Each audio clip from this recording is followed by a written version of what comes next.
Hello, welcome back to Learnino.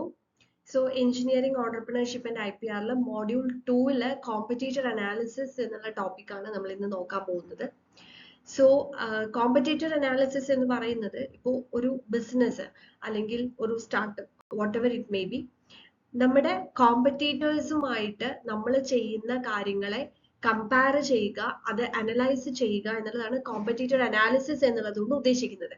ഇത് എന്തിനാണ് ചെയ്യുന്നതെന്ന് വെച്ച് കഴിഞ്ഞാൽ നമുക്ക് ജനറൽ ആയിട്ട് ഇപ്പൊ നമ്മൾ ഒരു പ്രൊഡക്റ്റ് ആണെങ്കിലും സർവീസ് ആണെങ്കിലും നമ്മുടെ കോമ്പറ്റീറ്റേഴ്സ് എങ്ങനെയാണ് മാർക്കറ്റിൽ ആ പ്രൊഡക്റ്റോ അല്ലെങ്കിൽ സർവീസോ കസ്റ്റമേഴ്സിലേക്ക് എത്തിക്കുന്നത്, അവരുടെ പ്രൈസിങ് എങ്ങനെയാണ്, അവരുടെ ക്വാളിറ്റി എങ്ങനെയാണ്, അവരെങ്ങനെയാണ് കസ്റ്റമറിനെ സാറ്റിസ്ഫൈ ചെയ്യുന്നത്, ഈ കാര്യങ്ങൾ അറിഞ്ഞെങ്കിൽ മാത്രമേ നമുക്കും നമ്മുടെ പ്രൊഡക്ട്സും സർവീസസും കൃത്യമായിട്ട് കസ്റ്റമറിലേക്ക് എത്തിക്കാനായിട്ട് സാധിക്കുള്ളൂ. അപ്പൊ അതുകൊണ്ട് തന്നെ ഈ കോമ്പറ്റീറ്റർ അനാലിസിസ് എന്ന് പറയുന്നത് വളരെ ഇമ്പോർട്ടന്റ് ആണ്. അപ്പൊ നമുക്ക് ഇനി അതിന്റെ ഇമ്പോർട്ടന്റ് ആയിട്ടുള്ള മറ്റുള്ള പോയിന്റ്സ് എന്തൊക്കെയാന്ന് നോക്കാം. Okay, so first importance of competitor analysis നമുക്ക് ആ പോയിന്റ്സ് ആയിട്ട് തന്നെ നോക്കാം. First one, identifying the market trends.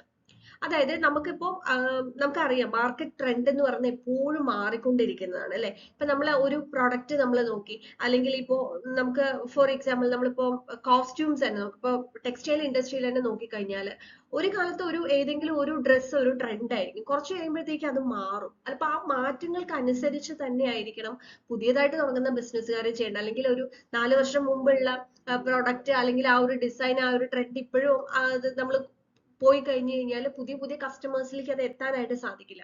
അതേപോലെ കസ്റ്റമേഴ്സിന്റെ പ്രിഫറൻസ്, ഇപ്പം ടെക്സ്റ്റൈൽ ഇൻഡസ്ട്രിയിൽ നോക്കുകയാണെങ്കിൽ ചിലപ്പോൾ സീസണൽ ആയിട്ട് പ്രിഫറൻസുകൾ മാറും, അതല്ലെങ്കിൽ ട്രെൻഡിനനുസരിച്ച് മാറും.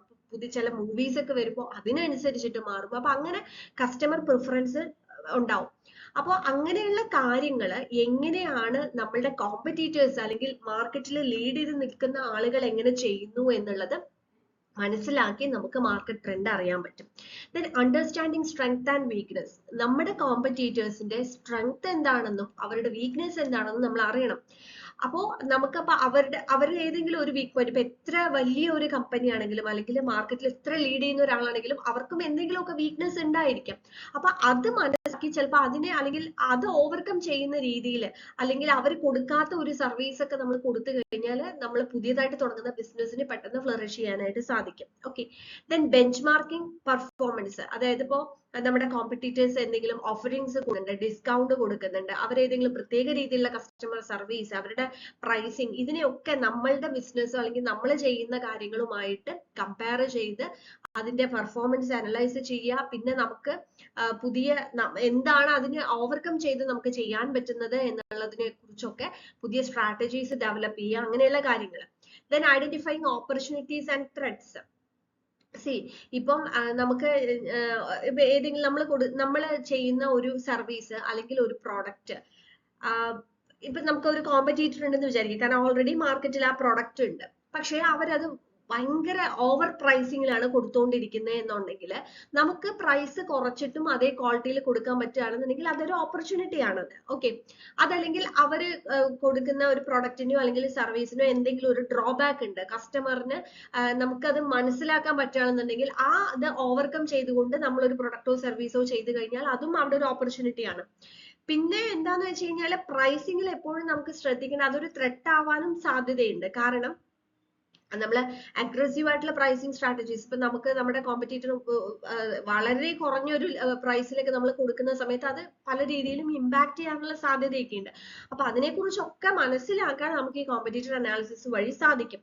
പിന്നെ സപ്പോർട്ടിങ് സ്ട്രാറ്റജി ഡിസിഷൻ മേക്കിംഗ്, കാരണം ഈ പറഞ്ഞ പോലെ നമുക്ക് ലോങ് ടേമിലേക്ക് ആണെന്നുണ്ടെങ്കിലും കൃത്യമായിട്ട് എങ്ങനെയാണ് നമ്മുടെ പ്രൊഡക്റ്റിനെ കുറിച്ച് അല്ലെങ്കിൽ സർവീസ് നമുക്ക് എങ്ങനെ അത് സെയിൽസ് എങ്ങനെ ചെയ്യാൻ പറ്റും, മാർക്കറ്റിംഗ് എങ്ങനെ ചെയ്യാൻ പറ്റും, അങ്ങനെയുള്ള കുറെ കാര്യങ്ങൾ നമുക്ക് ഡിസൈഡ് ചെയ്യാനും ഒക്കെ ഈ കോമ്പറ്റീറ്റർ അനാലിസിസ് എന്ന് പറയുന്നത് വളരെ ഇമ്പോർട്ടന്റ് ആണ്. അല്ലെങ്കിൽ അത് ചെയ്യുന്നതിന്റെ ഇമ്പോർട്ടൻസ് ആണ് നമ്മൾ ഈ ഒരു കീ പോയിന്റ്സ് ആയിട്ട് നമ്മൾ പറഞ്ഞിട്ടുള്ളത്.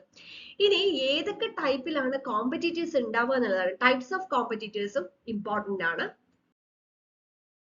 യെസ്, ടൈപ്സ് ഓഫ് കോമ്പറ്റീറ്റേഴ്സ് പറഞ്ഞാൽ മെയിൻ ആയിട്ട് 3 ടൈപ്സ് ഓഫ് കോമ്പറ്റീറ്റേഴ്സ് ആണ്. ഒന്ന് ഡയറക്റ്റ് കോമ്പറ്റീറ്റേഴ്സ്. ഡയറക്റ്റ് കോമ്പറ്റീറ്റേഴ്സ് എന്ന് പറഞ്ഞു കഴിഞ്ഞാൽ ഇപ്പം നമ്മൾ ഒരു പ്രോഡക്റ്റ് നമ്മൾ വിൽക്കുന്നു, അല്ലെങ്കിൽ നമ്മൾ ഒരു പ്രോഡക്റ്റ് നമ്മൾ ബിസിനസ് ചെയ്യുന്നുണ്ട്, സെയിം ഉള്ള ഒരു പ്രോഡക്റ്റ് തന്നെ മാർക്കറ്റിൽ കൊണ്ടുവരുന്ന അല്ലെങ്കിൽ അതിന്റെ മാനുഫാക്ചറേഴ്സ്, ഇപ്പൊ സർവീസ് ആണെന്നുണ്ടെങ്കിലും ഒരേ സർവീസ് ചെയ്യുന്ന, ഇപ്പൊ ഒരു എജുടെക് ആണ്, അപ്പൊ അതേപോലെ എജുടെക്കിൽ തന്നെ അതിലും കസ്റ്റമേഴ്സ് ഇപ്പം സ്കൂൾ ലെവലിലുള്ള കുട്ടികൾക്കുള്ള കോച്ചിങ് കൊടുക്കുന്ന ഒരു എജുടെക് ആണ്, അതേപോലെയുള്ള സർവീസ് ചെയ്യുന്ന, അതാണ് ഡയറക്റ്റ് കോമ്പറ്റീറ്റേഴ്സ് വന്നത്. ഇപ്പൊ മൊബൈൽ ഫോൺ കമ്പനി ആണെന്നുണ്ടെങ്കിൽ മൊബൈൽ ഫോൺ മാനുഫാക്ചർ ചെയ്യുന്ന മറ്റ് കമ്പനീസ്, അവർ അതിന്റെ ഡയറക്റ്റ് കോമ്പറ്റീറ്റേഴ്സ് എന്ന് നമുക്ക് പറയാനായിട്ട് സാധിക്കും. ഇനി ഇൻഡയറക്റ്റ് കോമ്പറ്റീറ്റേഴ്സ് എങ്ങനെയാന്ന് വെച്ച് കഴിഞ്ഞാല്, ഇപ്പൊ ഇവിടെ ഒരു ഇത് പറയുന്നത് എന്താന്ന് വെച്ച് കഴിഞ്ഞാല് ഡിഫറെന്റ് പ്രൊഡക്റ്റോ സർവീസോ ആയിരിക്കും, പക്ഷെ ഒരു സെയിം പ്രോബ്ലത്തിനെ അഡ്രസ്സ് ചെയ്യാൻ വേണ്ടി, ഇപ്പൊ ഒരു പ്രോബ്ലം അഡ്രസ്സ് ചെയ്യാൻ വേണ്ടി നമുക്കൊരു പ്രൊഡക്റ്റോ സർവീസോ ഉണ്ട്, പക്ഷെ ആ സെയിം പ്രോബ്ലത്തിനെ അഡ്രസ്സ് ചെയ്യാൻ വേറെ എന്തെങ്കിലും പ്രൊഡക്റ്റോ സർവീസോ ആയിട്ട് മാർക്കറ്റിലുള്ള കോമ്പറ്റീറ്റേഴ്സിനെയാണ് നമ്മൾ ഇൻഡയറക്റ്റ് കോമ്പറ്റീറ്റേഴ്സ് എന്ന് പറയുന്നത്. ഫോർ എക്സാമ്പിൾ, ഇപ്പൊ ഫിറ്റ്നസ് ഇഷ്യൂ, അതിനുവേണ്ടി നമുക്ക് ജിം ഉണ്ട് അല്ലെ, അപ്പോ വേറെ ഒരു ആളും ജിം നടത്തുന്നുണ്ട് പറഞ്ഞാൽ അത് ഡയറക്റ്റ് കോമ്പറ്റീറ്റർ ആണ്. എന്നാൽ അതല്ലാതെ ഹോം ഫിറ്റ്നസ് എക്യുപ്മെന്റ്സ് ആയിട്ടോ അല്ലെങ്കിൽ ഓൺലൈൻ ഫിറ്റ്നസ് പ്രോഗ്രാംസോ നടത്തുന്ന ആളുകളെ നമുക്ക് എന്ത് വിളിക്കാൻ പറ്റുള്ളൂ? അവർ ഡയറക്റ്റ് കോമ്പറ്റീറ്റേഴ്സ് അല്ല, അവർ ഇൻഡയറക്റ്റ് കോമ്പറ്റീറ്റേഴ്സ് ആണ്. കാരണം ഫിറ്റ്നസിന് വേണ്ടിയിട്ട് ആ ഒരു ഇഷ്യൂ ആണ് നമ്മളെ പ്രോബ്ലം, അത് സോൾവ് ചെയ്യാൻ വേണ്ടിയിട്ട് ഒരാൾ ജിം നടത്തുന്നു, മറ്റേവര് ജിം അല്ല നടത്തുന്നത്, അവര് ഹോം ഫിറ്റ്നസ് എക്യുപ്മെന്റ്സ് ആണ് മാർക്കറ്റിൽ കൊണ്ടുവരുന്നത്. അപ്പൊ ഇവരൊക്കെ അത് ഒരു കോമ്പറ്റീറ്റർ തന്നെയാണ്, പക്ഷെ അവരെ നമുക്ക് എന്ത് പറയാൻ പറ്റില്ല, ഡയറക്റ്റ് കോമ്പറ്റീറ്റേഴ്സ് അല്ല. കാരണം ഈ ഒരു പ്രോബ്ലം സോൾവ് ചെയ്യാനായിട്ട് അവര് മാർക്കറ്റിൽ കൊണ്ടുവന്നിരിക്കുന്നത് ഡിഫറെന്റ് ആയിട്ടുള്ള ഒരു പ്രൊഡക്റ്റോ അല്ലെങ്കിൽ ഡിഫറെന്റ് ആയിട്ടുള്ള ഒരു സർവീസോ ആണ്. So they are indirect competitors. Okay, then third category എന്ന് പറയുന്നത് പൊട്ടൻഷ്യൽ കോമ്പറ്റീറ്റേഴ്സ് ആണ്. പൊട്ടൻഷ്യൽ കോമ്പറ്റീറ്റേഴ്സ് എന്ന് പറഞ്ഞു കഴിഞ്ഞാൽ അവർ ഇപ്പോൾ മാർക്കറ്റിൽ ഇല്ല, പക്ഷേ അവര് ഫ്യൂച്ചറിൽ മാർക്കറ്റിലേക്ക് നമുക്ക് ഒരു കോമ്പറ്റീറ്റർ ആയിട്ട് വന്നേക്കാം. അതായത് ഇപ്പോ ഒരു ടെക് സ്റ്റാർട്ടപ്പ്, അതായത് ഇപ്പോ ഇൻഡസ്ട്രിയിലുള്ള ഏതെങ്കിലും, ഇപ്പോ നമുക്കൊരു എക്സാമ്പിൾ പറയാനാണെന്നുണ്ടെങ്കിൽ അതായത് ഇപ്പോ നമുക്ക് മുന്നേ നമുക്കറിയാം, നമുക്ക് ഷോപ്പിംഗ് എന്ന് പറയുന്നത് നമ്മൾ ഡയറക്റ്റ് ആയിട്ട് പോയിട്ട് ചെയ്തിരുന്ന കാര്യം, പക്ഷെ ഓൺലൈനൊക്കെ വന്നപ്പോഴത്തേക്കും അത് അവർ ചെയ്യുന്നതുമായി ബന്ധപ്പെട്ട ഒരു കാര്യമേ ആയിരുന്നില്ല. ടെക്നോളജിയുടെ ഒരു ഇൻവോൾവ്മെന്റ് വഴി ഫ്യൂച്ചറിൽ നമുക്ക് കോമ്പറ്റീഷൻ വരാൻ, പിന്നീട് ഓൺലൈൻ ഷോപ്പിംഗ് ഒക്കെ വന്നപ്പോഴത്തേക്കും അത് ഒരു പരിധി വരെ ഈ ഡയറക്റ്റ് ആയിട്ട് ഷോപ്പില് സെയിൽസ് ചെയ്തിരുന്നവർക്ക് അല്ലെങ്കിൽ അങ്ങനെ ബിസിനസ് ചെയ്തിരുന്നവർക്ക് ഒരു കോമ്പറ്റീഷൻ ആണ്. ഇപ്പൊ ഒരു 5 years ബാക്ക് നമുക്ക് അങ്ങനെയുള്ള ഒരു കോമ്പറ്റീഷൻ ഉണ്ടായിരുന്നില്ല, അതിനുശേഷമാണ് ഇപ്പൊ ഇത്രയും ഇത് വന്നത്. അപ്പൊ ഇനിയും ഒരു 5 years കഴിയുമ്പോൾ പുതിയതായിട്ട് മറ്റു പലതും വരാം, പല സെക്ടേഴ്സിൽ പല രീതിയിലുള്ള ടെക്നോളജി അഡ്വാൻസ്മെന്റ് കാരണം വന്നേക്കാവുന്ന കോമ്പറ്റീറ്റേഴ്സിനെയാണ് പൊട്ടൻഷ്യൽ കോമ്പറ്റീറ്റേഴ്സ് പറയുന്നത്. കുറച്ചും കൂടെ അഡ്വാൻസ്ഡ് ആയിട്ടുള്ള ലെവലാണ്. അപ്പൊ ഡയറക്റ്റ് കോമ്പറ്റീറ്റേഴ്സും ഇൻഡയറക്റ്റ് കോമ്പറ്റീറ്റേഴ്സ് അനാലിസിസ് ആയിരിക്കും നമ്മൾ മെയിൻ ആയിട്ട് ചെയ്യേണ്ടി വരുന്നത്. ഇനി നമുക്ക് കോമ്പറ്റീറ്റർ പ്രൊഫൈലിംഗ് ടെംപ്ലേറ്റ്, നമ്മൾ ഇത് കമ്പയർ ചെയ്യുമ്പോൾ എങ്ങനെയാണ് അത് എടുക്കേണ്ടതെന്ന് വെച്ച് കഴിഞ്ഞാൽ അതിന്റെ ആ ഒരു കോമ്പറ്റീറ്റർ പ്രൊഫൈലിംഗിന് ഒരു ടെംപ്ലേറ്റ് ഉണ്ട്. അതിൽ നമ്മൾ കമ്പനി, അതിന്റെ ഓവർവ്യൂ, പ്രൊഡക്റ്റ്, സർവീസ്, അത് നമ്മൾ രണ്ട് കോമ്പറ്റീറ്റേഴ്സിനെ വെച്ചിട്ട് നമ്മൾ ചെയ്യണമെങ്കിൽ കോമ്പറ്റീറ്റർ എ, കോമ്പറ്റീറ്റർ ബി, നമ്മുടെ കമ്പനി, എന്നിട്ട് നമ്മുടെ കമ്പനിയുടെയും നമ്മുടെ കോമ്പറ്റീറ്റേഴ്സിന്റെ കമ്പനിയുടെയും എന്ത് എഴുതണം, ഓവർവ്യൂ എഴുതാം. ദെൻ പ്രൊഡക്റ്റ് ആണെങ്കിൽ പ്രൊഡക്റ്റ്, സർവീസ് ആണെങ്കിൽ സർവീസ്, എന്താണ് കോമ്പറ്റീറ്റേഴ്സ് കൊടുക്കുന്നത്. ടാർഗറ്റ് ഓഡിയൻസ് എന്ന് പറയുന്നത് വളരെ ഇമ്പോർട്ടന്റ് ആണ്. ഇപ്പൊ നമ്മളൊരു ഒരു സർവീസ് നമ്മൾ എടുക്കുകയാണെന്ന് വിചാരിക്കും. ഇപ്പൊ മൊബൈൽ സർവീസ് നമ്മൾ എടുക്കുകയാണെന്നുണ്ടെങ്കിൽ ടാർഗറ്റ് ഓഡിയൻസ് എന്ന് പറയുന്നത് മൊബൈൽ യൂസ് ചെയ്യുന്നത്. ഇപ്പോൾ അത് ഐഫോണിന്റെ ആണ് നമ്മൾ സർവീസ് ചെയ്യുന്നത് വെച്ചാൽ ഐഫോൺ യൂസേഴ്സ് മാത്രമായിരിക്കും ടാർഗറ്റ് ഓഡിയൻസ് വരിക. ഇനിയിപ്പോ നമ്മളൊരു എഡ്യൂടെക് ആണ് നമ്മൾ ചെയ്യുന്നത്, ഇപ്പൊ സ്കൂൾ ലെവലിലുള്ള കോച്ചിങ് ആണ് നമ്മൾ പ്രൊവൈഡ് ചെയ്യുന്നതെന്നുണ്ടെങ്കിൽ ആ സ്കൂൾ സ്റ്റുഡൻസ് ആണ് അതിന്റെ ടാർഗറ്റ് ഓഡിയൻസ് വരുന്നത്. കിഡ്സിനുള്ളതാണെന്നുണ്ടെങ്കിൽ ചിലപ്പോൾ കിഡ്സ് ആയിരിക്കില്ല അത് യൂസ് ചെയ്യുന്നത്, അപ്പൊ അവരുടെ പാരന്റ്സ് ആയിരിക്കും ടാർഗറ്റ് ഓഡിയൻസ് വരുന്നത്. ഇനി അതല്ല, നമ്മളിപ്പം ഒരു ജോബ് റിലേറ്റഡ് ആയിട്ടുള്ള എന്തെങ്കിലും കോഴ്സസോ അല്ലെങ്കിൽ അങ്ങനെ എന്തെങ്കിലും ആണ് ചെയ്യുന്നതെന്നുണ്ടെങ്കിൽ ഒരു ഗ്രാജുവേഷൻ എങ്കിലും കഴിഞ്ഞ ആളുകളായിരിക്കും അതിന്റെ ടാർഗറ്റ് ഓഡിയൻസ് എന്ന് വരുന്നത്.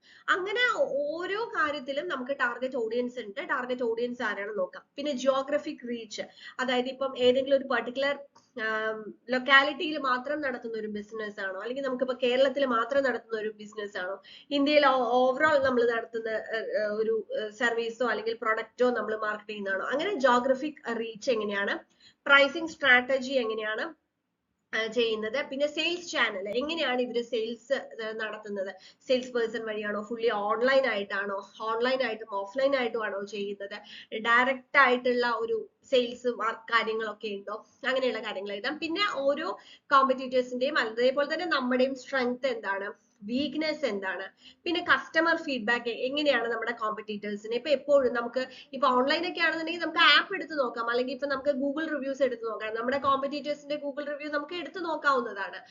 അല്ലെങ്കിൽ അവരുടെ ആപ്പിൽ വന്നിട്ടുള്ള റിവ്യൂസ് എങ്ങനെയാണ്, അല്ലെങ്കിൽ യൂട്യൂബിൽ വരുന്ന കമന്റ്സ് എങ്ങനെയാണ്. അപ്പൊ അതൊക്കെ നമുക്ക് അവരുടെ കസ്റ്റമർ ഫീഡ്ബാക്ക് എങ്ങനെയാണ്, അവരുടെ റേറ്റിംഗ് എങ്ങനെയാണ്, ഗൂഗിൾ റിവ്യൂവിൽ അവരുടെ റേറ്റിംഗ് എങ്ങനെയാണ് വരുന്നത്, ആപ്പ് റിവ്യൂവിൽ അവരുടെ ആപ്പിന് എങ്ങനെയാണ് റേറ്റിംഗ് വരുന്നത്. അപ്പൊ അവരുടെ കസ്റ്റമർ ഫീഡ്ബാക്ക് എടുക്കാം. അവരുടെ ടെക്നോളജിക്കൽ ക്യാപ്പബിലിറ്റീസ് എന്തൊക്കെയാണ്, അതേപോലെ തന്നെ അവരുടെ സ്ട്രാറ്റജിക് ആയിട്ടുള്ള ഗോൾ എന്താണ്. ഇപ്പൊ ഒരു 5 years കഴിയുമ്പോൾ, അല്ലെങ്കിൽ അവർക്ക് ഓരോ കമ്പനീസിനും അവരുടേതായിട്ടുള്ള ഗോൾ ഉണ്ടാവും, അതെന്താണ്. അപ്പൊ ഇങ്ങനെ ഇത് ജസ്റ്റ് ഒരു ടെംപ്ലേറ്റ് ആണ്, ഒരു എക്സാമ്പിൾ പോലെ നമ്മൾ തന്നിരിക്കുന്നതാണ്. ഇനിയും ചിലപ്പോൾ നമ്മൾ യൂസ് ചെയ്യുന്ന പ്രോഡക്റ്റിന്റെ അല്ലെങ്കിൽ നമ്മുടെ സർവീസിനെ അനുസരിച്ചിട്ട് ഇനിയും നമുക്ക് വേണമെങ്കിൽ ഇതിലേക്ക് ആഡ് ഓൺ ചെയ്യാനായിട്ട് സാധിക്കും. അപ്പൊ ഇങ്ങനെയാണ് നമ്മൾ ആ ഒരു കോമ്പറ്റീറ്റർ പ്രൊഫൈലിംഗ് ചെയ്യേണ്ടത് എന്നുള്ളതാണ് നമ്മൾ പറയുന്നത്. ഓക്കെ, അപ്പൊ എന്താണ് കോമ്പറ്റീറ്റർ അനാലിസിസ്, എന്താണ് കോമ്പറ്റീറ്റർ പ്രൊഫൈലിംഗ് എന്നുള്ള കാര്യമാണ് നമ്മൾ ഇന്നത്തെ ഒരു ക്ലാസ്സിൽ പറഞ്ഞത്. ബാക്കിയുള്ള അടുത്ത ടോപ്പിക്സ് അടുത്ത ക്ലാസ്സിൽ. Thank you.